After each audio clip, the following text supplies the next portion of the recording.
This channel does not promote any violent, harmful, or illegal activities. All content provided by this channel is meant for an educational purpose only.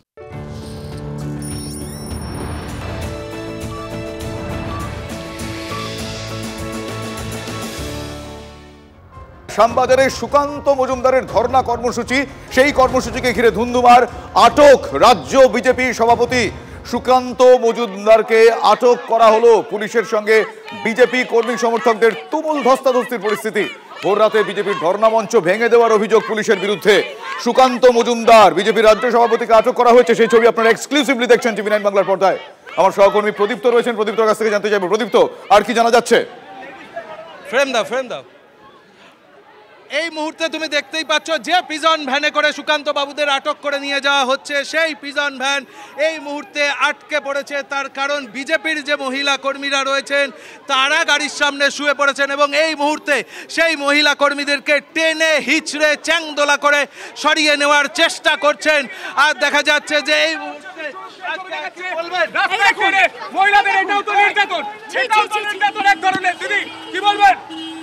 মুখ্যমন্ত্রী রাজ্যে দেখা যাচ্ছে যে গাড়িটিকে আটক করে বিজেপির কর্মী সমর্থকরা আটকে রেখেছিল, সেই যে পিজন ভ্যানের ছবি আমার সহকর্মী কুণাল দেখাচ্ছে, সেই পিজন ভ্যানে করেই কিন্তু সুকান্ত মজুমদার, জয়ন্ত রায় সাংসদ তাদেরকে গ্রেপ্তার করে নিয়ে যাওয়া হচ্ছে লালবাজারে। এবং সুকান্ত মজুমদাররা যেটা জানাচ্ছিলেন আর তা হলো যে মহিলা কর্মীদেরকে তারা কোনোভাবেই গ্রেপ্তার হতে দেবেন না, সেই কারণেই কিন্তু এই মুহূর্তে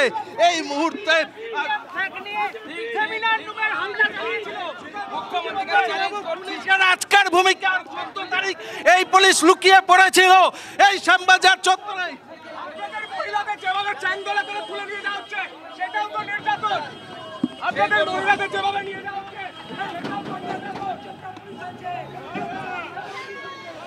দেখা যাচ্ছে যে বিজেপির যে কর্মীদেরকে সরিয়ে এই মুহূর্তে কিন্তু সুকান্ত মজুমদারদের যে গাড়ি, সেই গাড়ি পিজন ভ্যান তা তুলে নিয়ে যাওয়া হলো লালবাজারের উদ্দেশ্যে। তাতে রয়েছেন সুকান্ত মজুমদার, জয়ন্ত রায়, জগন্নাথ চট্টোপাধ্যায়, দীপাঞ্জন গুহ সহ বিজেপির একাধিক কর্তারা, শীর্ষ কর্তারা তারা রয়েছে। এবং তুমি দেখতে পাচ্ছ সুকান্ত মজুমদারের সিকিউরিটির যে গাড়ি, সেই গাড়ি এই মুহূর্তে সেই ছবি আমরা দেখতে পাচ্ছি। প্রদীপ্ত, সেই ছবি আমরা দেখতে পাচ্ছি, কিন্তু পাশাপাশি আরো একবার দর্শকদের আমি শোনাবো আটক করার সময় কি বলেছেন সুকান্ত মজুমদার। প্লিজ আমি শোনাবো। पुलिस को हमने बोला कि हमें गिरफ्तार कीजिए, पुलिस हमें गिरफ्तार करके ले जा रही है, लेकिन हम आँच नहीं आने देंगे, किसी महिला के ऊपर आँच नहीं आने देंगे। দেখুন আমাদের মহিলাদেরকে ফেলে দেওয়া হয়েছে ছেলে, এই পুলিশ মহিলাদের উপর অত্যাচার করতে পারে, এর বেশি কিছু পারে না। ধর্ষকদেরকে গ্রেফতার করতে পারে না, আমাদের রাজ্যকরের প্রিন্সিপালকে সিকিউরিটি দেয়।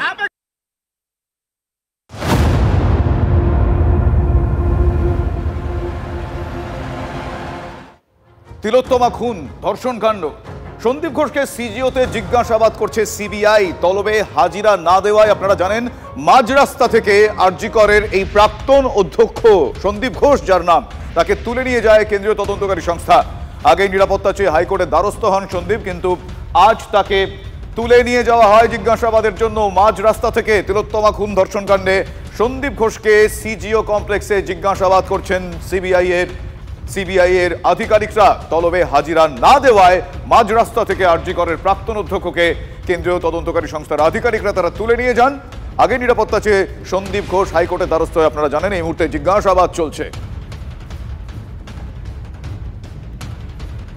আপনাদের আরো একবার জানাই, তিলোত্তমা খুন ধর্ষণ কাণ্ডে সন্দীপ ঘোষকে জিজ্ঞাসাবাদ সিবিআই এর তলব করা হয় আগে, কিন্তু তিনি হাজিরা দেননি, যে কারণে আজ মাঝ রাস্তা থেকে তাকে তুলে নিয়ে যাওয়া হয় সিজিও কমপ্লেক্স থেকে। এই মুহূর্তে সরাসরি রয়েছেন আমার সহকর্মী সিজার মন্ডল। সিজার, তার জিজ্ঞাসাবাদ সংক্রান্ত এখনো পর্যন্ত কি কি তথ্য পাওয়া যাচ্ছে? হাজিরা না দেওয়ায় তাকে মাঝ রাস্তা থেকে আজকে তুলে নিয়ে যাওয়া হয় সন্দীপ ঘোষ, এই গোটা ঘটনায় অত্যন্ত গুরুত্বপূর্ণ ভূমিকায়, অত্যন্ত গুরুত্বপূর্ণ নাম। জিজ্ঞাসাবাদ সংক্রান্ত এখনো পর্যন্ত কি কি আপডেট পাচ্ছ?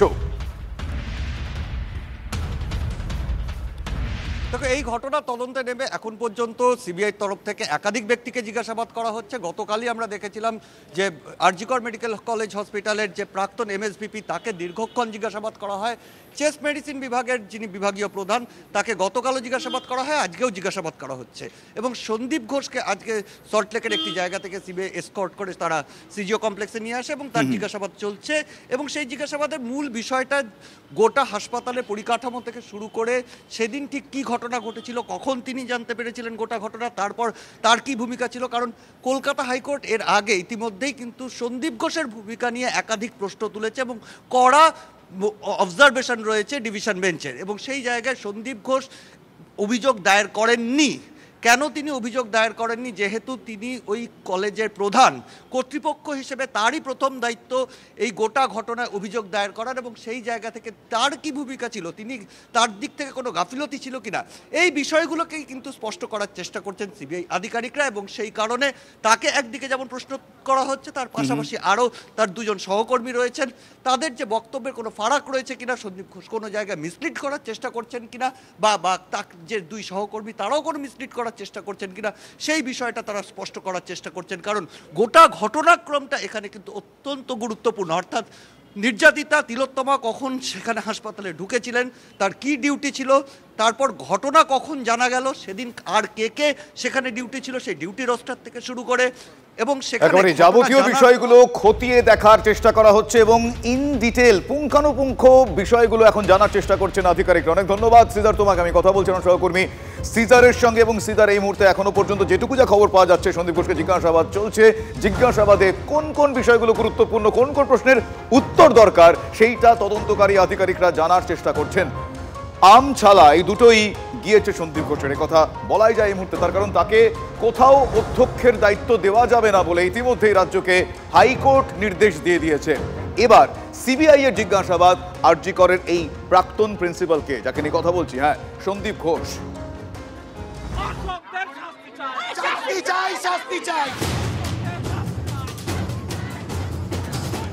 আরজি করে মহিলা চিকিৎসককে ধর্ষণ করে খুনে তোলপাড় রাজ্য। এই ঘটনায় প্রথম দিন থেকে যার ভূমিকা নিয়ে প্রশ্ন উঠেছিল, সেই সন্দীপ ঘোষ চাপে পড়ে সোমবার সকালে হাসপাতালের অধ্যক্ষ পদে ইস্তফা দেন। পাশাপাশি সরকারি চাকরি ছেড়ে দিচ্ছেন বলেও জানান। মৃত্যুর এই দুর্ঘটনার নৈতিক দায়িত্ব স্বীকার করে নিয়ে আজকে রেজিগনেশন দিলাম আমার প্রিন্সিপাল চেয়ার থেকে এবং সার্ভিস থেকে। টিভি9 বাংলার রিপোর্টার সৌরভ দত্ত সরাসরি সন্দীপ ঘোষকে প্রশ্ন করেছিলেন, বদলি হওয়ার পরে কি তিনি অধ্যক্ষ পদ থেকে ইস্তফা দেন? আমি কেন করাবো? না, একটা জিনিস কোন অ্যাকসেপ্টেড হয়েছে? তখন অবশ্য সৌরভের করা প্রশ্ন এড়িয়ে যান সন্দীপ। ন্যাশনাল মেডিকেল কলেজে আপনাকে বদলি করা হচ্ছে, এটা যখন প্রতিষ্ঠিত হয়ে গেছে সেই জন্য কি আপনি ইস্তফা দিলেন আজকে? আমি জানি না এই খবর, আমার কাছে এই খবর এখন অবধি নেই, আমি শুনিনি, এখনো কোনো বদলি অর্ডার আমি হাতে পাইনি, আমি জানিও না। এর কিছুক্ষণ পরে সোমবারই দুপুরে তিলোত্তমার বাড়িতে গিয়ে মুখ্যমন্ত্রী বলেন, আজকে প্রিন্সিপাল নিজে রেজিগনেশন করে দিয়েছিলেন, বলছিলেন যে আমার বাড়িতেও তো বাচ্চারা আছে, যেভাবে আমাকে গালিগালাজ করা হচ্ছে, তা আমরা তাকে বুঝিয়ে বলেছি ঠিক আছে আপনাকে ওখানে কাজ করতে হবে না, আমরা ওনাকে সরিয়েছি অন্য জায়গায়। তখনই বোঝা গিয়েছিল সন্দীপ ঘোষ সম্পর্কে টিভি9 বাংলার পাওয়া তথ্যই সঠিক। সন্ধে গড়াতেই জানা যায় সন্দীপ ঘোষের ইস্তফা গৃহীত হয়নি। ইস্তফা দেওয়ার 5 ঘন্টার মধ্যে তাকে ন্যাশনাল মেডিকেলের অধ্যক্ষ হিসেবে বদলির কথা জানা যায়। সূত্রের খবর, এই বদলির প্রেক্ষাপট আগেই তৈরি হয়ে গিয়েছিল। রবিবারই স্বাস্থ্য ভবনের জরুরি বৈঠকে সন্দীপের ভবিষ্যৎ নিয়ে আলোচনা হয়। সন্দীপকে ন্যাশনাল মেডিকেলে বদলে নিয়ে সোমবার সকালে স্বাস্থ্য ভবনের বিজ্ঞপ্তি তৈরি হয়। এখানেই প্রশ্ন উঠছে, সন্দীপ ঘোষের ইস্তফা কি আইওয়াশ? ন্যাশনালে বদলে স্বাস্থ্য ভবনের সিদ্ধান্ত কি জানতেন সন্দীপ? বদলের সিদ্ধান্ত জেনেই কি ইস্তফার নাটক? আন্দোলনকারী থেকে চিকিৎসক সংগঠনের নেতা অনেকেরই দাবি, আরজি করে দাঁড়িয়ে সন্দীপের বিদায়ী ভাষণকেও অনেকেই বলছেন স্ক্রিপ্টেড। কালকের যে অর্ডার পাস করা হয়েছে সেটাকে উইথড্র করতে হবে, আমরা এই অর্ডারটা কোনোভাবেই মানছি না। বাকি কালকে সারাদিন বা আজকে যা যা হয়েছে সেটা একটা আইওয়াশ ছাড়া আমরা কিছু মনে করছি। আমি নাটকই বলবো, যে যেভাবে উনি নাটক করলেন, রেজিগনেশন কোনোদিন ওইভাবে দেওয়া যায় না। রেজিগনেশন দিতে গেলে 1 মাসের নোটিশ লাগে এবং তারপরে হচ্ছে অন্য হাসপাতালে নিয়ে যাবেন। এইটা আমরা যেদিন উনি করেছেন তার আগে থেকেই আমাদের কাছে খবর ছিল যে এটাই হচ্ছে হতে চলেছে, ফলে এটা প্রি প্ল্যান। সন্দীপ ঘোষ স্বাস্থ্য ভবনের কাছে কেন এত গুরুত্বপূর্ণ? কেন তাকে সিস্টেমে রাখার এত তৎপরতা? শাসক দলের প্রভাবশালী নেতাদের কি স্নেহের পাত্র সন্দীপ? তিনি কি স্বাস্থ্য দপ্তরের অনেক গোপন তথ্য জানেন? এই ব্যক্তিটি কিসের অপরিহার্যতা আছে? সে কি মহান চিকিৎসক হিসাবে, ছাত্র হিসাবে, অথবা অ্যাডমিনিস্ট্রেশনের কাছে তার অপরিহার্যতার মূল সরকার ক্ল্যারিটি নিয়ে বলুক, দাঁড়িয়ে বলুক যে এই ব্যক্তিটি এই উদ্দেশ্যে মহান। আমার মনে হয় না সরকারের কাছে, প্রশাসনের কাছে এমন কোনো যুক্তি আছে যে যুক্তিতে দাঁড়িয়ে একসেপ্ট দ্য ফ্যাক্ট যে এই ব্যক্তিটি বড় বেশি কাছের লোক। উনি প্রিন্সিপাল থাকার অবস্থায় বারাসাত সুরক্ষা হসপিটালে গিয়ে প্র্যাকটিস করতেন। এরা কেউ জানে না, সবাই জানে, কিন্তু উনি এতটা প্রভাবশালী, এতটা পাওয়ারফুল কি ওনার এগেনস্টে কেউ বলতো না কিছু। কোনো ডাক্তার বললে সন্ধ্যাবেলার মধ্যে তার ট্রান্সফার অর্ডার বেরিয়ে যেত। এর ভেতরের রহস্য এবং এই ঘৃণ্য এবং যদি বলেন হাড় হিম করা ঘটনা যেটা আরজি করে ঘটেছে, তার অনেক রহস্য উন্মোচিত হয়ে যাবে। চিকিৎসা ব্যবস্থায় কেন রাজনীতিকরা ছড়ি ঘোরাবেন সেই প্রশ্নও তুলছেন বিশিষ্ট চিকিৎসকরা। একজনকে সন্দীপ ঘোষ করা হয় এই পলিটিক্যাল সিস্টেম। এই পলিটিক্যাল সিস্টেম চাই এক সন্দীপ ঘোষকে সরিয়ে দিলে আরেক সন্দীপ ঘোষ জন্মাবে। এই পলিটিক্যাল সিস্টেমটাকে ভেঙে দিন। কেন আমার পোস্টিং কোথায় হবে সেটা ঠিক হবে না আমার কাজের মেরিটে, কেন কোনো পলিটিশিয়ান ঠিক করবে?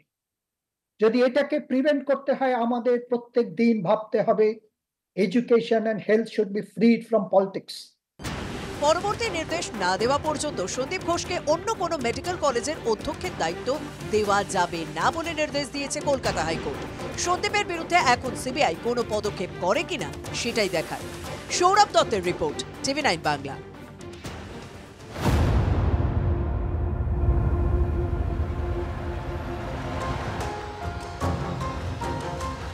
আরজি করে তাণ্ডবের রাতে গোটাটাই গোয়েন্দা ব্যর্থতা। সাংবাদিক বৈঠকে কথা স্বীকার করে নিলেন কলকাতা পুলিশ কমিশনার বিনীত গোয়েল। আরজি করে অত লোক ঢুকে পড়বে তা নাকি পুলিশ বুঝতেই পারেনি। সাংবাদিকদের সামনে এমনটাই মন্তব্য করলেন স্বয়ং CP. When there are leaders, they themselves have an assessment how that kind of what kind of gathering they are expecting, and we make arrangement to match that or even bigger than that. But here, because of the crowd, one is we had to spread ourselves thin.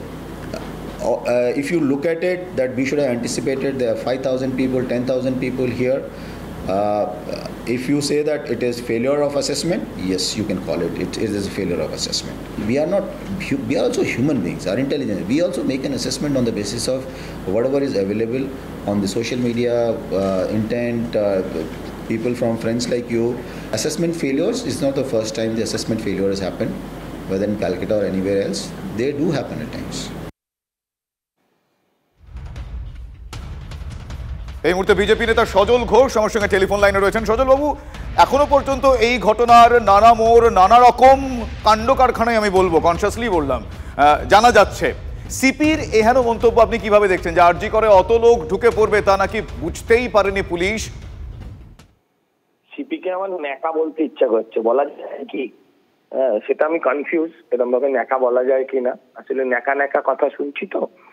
আমি একটা কথা বলি, যদি intelligence failure থাকে, যদি তাদের detective department failure থাকে, এই ফেলিওরটা হিউম্যান বিং বলে ছেড়ে দেওয়া যায় না। You people do not think that you are a human, you are super human. আমরা তাই বিশ্বাস করি, আমরা তাই নিশ্চিন্তে ঘুমোতে যাই। তোমাদের ভুল মানে আমাদের মৃত্যু, আর তোমাদের সংসার চলা আমাদের পয়সায়। তোমার ভুলের আমার মাপ কোথায়? আমার প্রশ্ন হচ্ছে, যিনি ডিসি ডিডি আছে তাকে কি সরিয়েছেন? আচ্ছা, উনি যখন সিআইডি আইজি সিআইডি ছিলেন, কামদুনির ঘটনা ঘটেছিল, তখন কি হয়েছিল? তখন কার ভুল ছিল যে হাইকোর্টকে বলতে হলো যে সাবসিকুয়েন্ট ডকুমেন্ট দিতে পারেনি বলে আমি আসামিদের ছেড়ে দিতে বাধ্য হচ্ছি? তখন কার ভুল ছিল? সেটাও কি হিউম্যান এরার? শুনুন, ব্যাপারটা হচ্ছে এখন এই মানে কি বলে কমিশনারের এখন হচ্ছে সাপের চুচো গেলা অবস্থা হয়ে গেছে। এত মানে ওই পালে বাঘ পড়েছে এত করেছে। এখন যদিও সত্যি কথাও বলতে থাকে যে আমরা সত্যি চেষ্টা করছি, হোয়াট উই নট ডান, এটা যদি সত্যি হয়ে থাকে, একজন মানুষ দেখুন, আপনাদের খবর শুধু টিভিতে দেখায় না, এখন ইউটিউবেও দেখায়। আপনারা সেখানে ভোটিং করুন তো, যে একজন মানুষও সিপিকে বিশ্বাস করে, পুলিশকে বিশ্বাস করে, মুখ্যমন্ত্রীকে বিশ্বাস করে, একজন একটা লোকও পাবেন না। যারা বড় তৃণমূলী তারা চুপ করে থাকবে, কারণ তারাও বিশ্বাস করে না। বেশ, ধন্যবাদ সজল বাবু আমাদের আপনার প্রতিক্রিয়া দেওয়ার জন্য। আমার সঙ্গে এই মুহূর্তে টেলিফোন লাইনে রয়েছেন সিপিআইএম নেতা সুজন চক্রবর্তী। সুজন বাবু, আরজি করে অত লোক ঢুকে পড়বে তা নাকি পুলিশ বুঝতেই পারেননি, তার মানে ইন্টেলিজেন্স ফেলিয়ারের কথা আজকে সাংবাদিক বৈঠকের সামনে মন্তব্য করলেন, সাংবাদিক বৈঠক করে মন্তব্য করলেন সিপি।